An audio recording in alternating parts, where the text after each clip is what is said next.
حدیث نمبر 403 403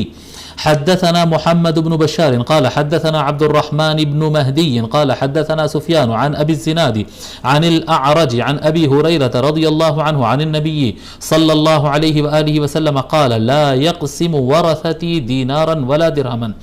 حضرت ابو ہریرہ رضی اللہ تعالیٰ روایت فرماتے ہیں کہ نبی اکرم صلی اللہ علیہ وآلہ وسلم نے ارشاد فرمایا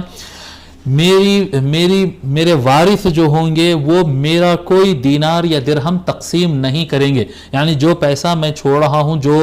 مال میں چھوڑ رہا ہوں، میرے وصال کے بعد میرے وارث وہ لوگ آپس میں یا دوسروں کو تقسیم نہیں کریں گے. ما ترکت بعد نفقت نسائی و مؤنت عاملی فهو صدقۃ. جو کچھ میں مال چھوڑ رہا ہوں، جو کچھ مال میں چھوڑ رہا ہوں اس میں میری بیویوں کے جو خرچ کے لیے میں دیا ہوں، اور جو میرے نائب، یعنی آپ اس کو خلیفہ پر بھی محمول کر سکتے ہیں، یا اس کے اوپر جو متولی، یعنی ان باغات فدق پہ، خیبر پہ اور بنو النضیر کی جو زمینوں پر جن کو رسول اللہ صلی اللہ علیہ وسلم نے دیکھ بھال کے لیے متولی بنایا، ان کے اخراجات کے بعد جو بچے گا وہ صدقہ ہوگا، وقف ہوگا فی سبیل اللہ.